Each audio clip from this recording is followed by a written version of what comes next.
And one of the major problems in the Western world is alcoholism, which leads to other problems also. And the glorious Quran has a solution. It says, in Surah Ma'idah, chapter number 5, verse number 90, Ya ayyuhal lazina amanu, O you who believe, innamal khamru wal maisiru, most certainly intoxicants and gambling, wal anzabu wal azlam, dedication of stones, divination of arrows, rishtum min amali shaitan, these are Satan's handiwork. Fashtanibu lalakum tuflihun, abstain from this handiwork that you may prosper. The Quran says that alcoholism, gambling, these are Satan's handiwork. Abstain from this handiwork that you may prosper. You know, there is an inhibitory center in the brain, which prevents you from doing things which are not correct.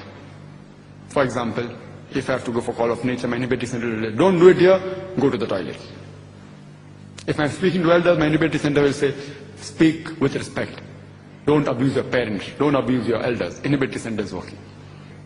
Now, when you're intoxicated, this inhibitory center is inhibited by the alcohol. No wonder you find many alcoholics, they urinate in the clothes itself. They speak with abusive language. They don't respect the parents when they're intoxicated, and they don't care who is in front of them. They keep on speaking anything. The inhibitory center is inhibited. And the statistics of the Western world tells us, especially of the States, that majority of the rapes that take place, majority means more than 95% of the rapes that take place, it is in the state of intoxicants. Either the rapist is intoxicated or the victim who was raped is intoxicated. More than 95%. And almost all of the cases of incest. You know incest? Incest means sex with close relatives. Father and daughter, mother and son, brother and sister. Incest. It's in the case when the people are intoxicated. Majority of rape, more than 95%, almost all of the incest is in the state of intoxicants. And imagine, even the AIDS, one of the reasons for AIDS to spread is alcoholism, which is a very dangerous disease. One of the reasons is alcoholism. There are people who say, oh, we are only social drinkers. We only are social drinkers, just once in a while, Some people say in cold countries, because if it's cold, we have only one peg of beer. It's not harmful. So I tell them that if you're feeling cold, why don't you sit next to the fireplace? No, we want to drink something, I said, if you want to drink something, why don't you have honey? Honey keeps you more warm than alcohol. But in the honey, there's no kick which you get in the beer. People have excuses.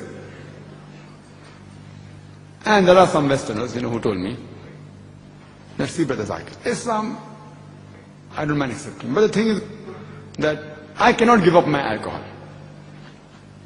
There are certain people who only want an excuse for not accepting Islam. So I told that brother, let's suppose I give you a fatwa. Suppose that for you, alcohol is forgiven. If you have alcohol, it's forgiven. Just for sake of argument.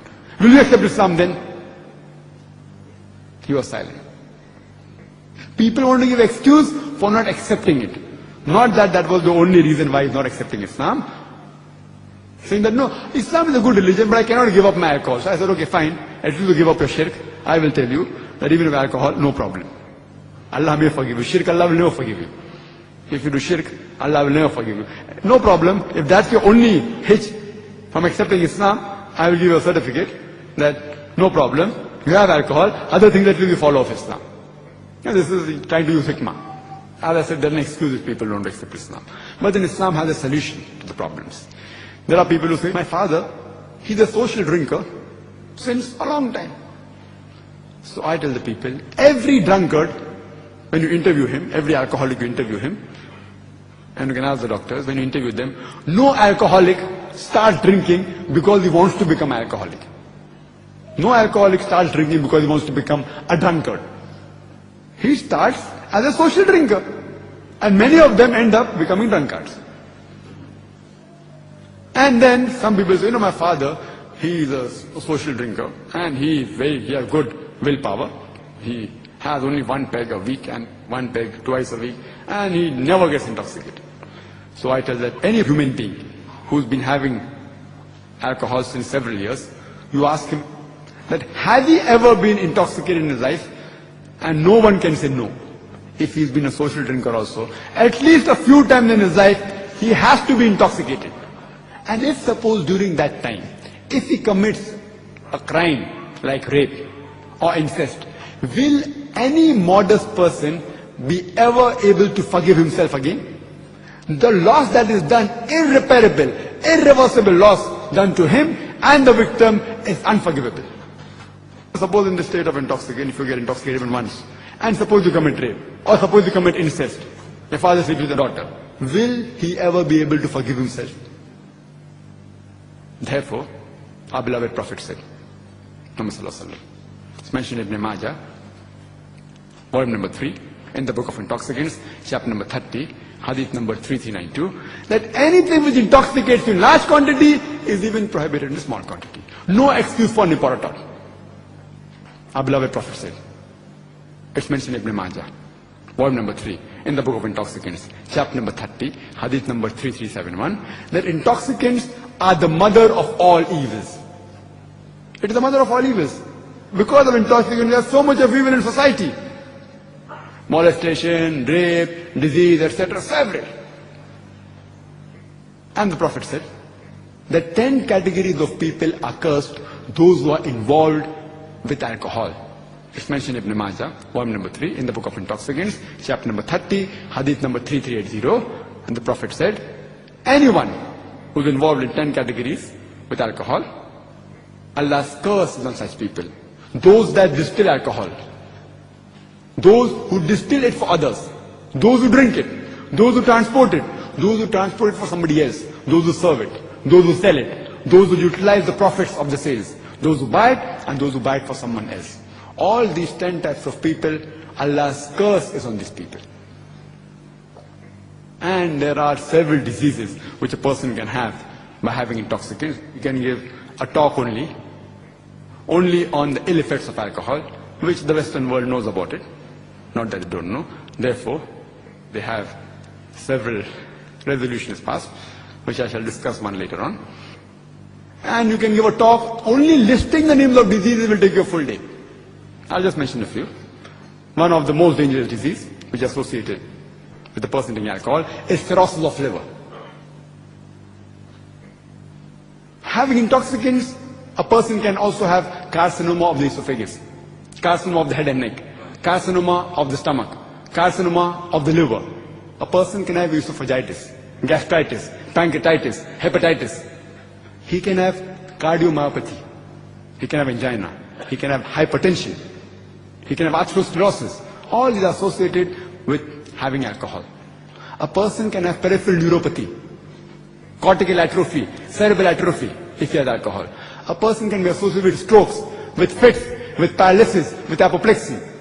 A person can have Wernicke-Korsakoff syndrome, which is a syndrome associated with loss of immediate memory and confabulation and retention of past memory due to thiamine deficiency, which is associated with intake of alcohol. A person can also have disease like pellagra, beriberi. He can have delirium tremens. It takes place a lot of time post-operatively, and infection, and especially a person who abstains from intoxicants. And if a person is suffering from this, even in advanced hospitals, sometimes he can die. He can have several endocrinal disorders such as myxedema, hypothyroidism, Cushing syndrome. He can have hematological disorders like Zine syndrome. He can have folic acid deficiency in which there is microcytic anemia. He can have platelet disorders, thrombocytopenia. Common drugs which a person takes like Flagyl, that is metronidazole, can come in between if he regularly takes alcohol. If a person takes alcohol regularly, his power to fight the diseases, his immunity goes down. There are chances of infection of the respiratory tract. There can be diseases of the lung like emphysema, like pulmonary tuberculosis, like lung abscess. And when a person vomits, his cough reflex is reduced during intoxicant, and the vomitus can go into the lung, causing lung abscess as well as emphysema. A person can even die due to this problem. And this problem of intoxicants, of alcohol, is further multiplied in the woman. A woman has more chances of cirrhosis of liver as compared to the man. And if a woman is pregnant and if she takes alcohol, there are chances of having alcohol-fetal syndrome. It even affects the baby. There are several diseases. There can be skin disease like alopecia, eczema, paronychia, stomatitis. Several diseases. You can only list the diseases for days together and discuss for months together.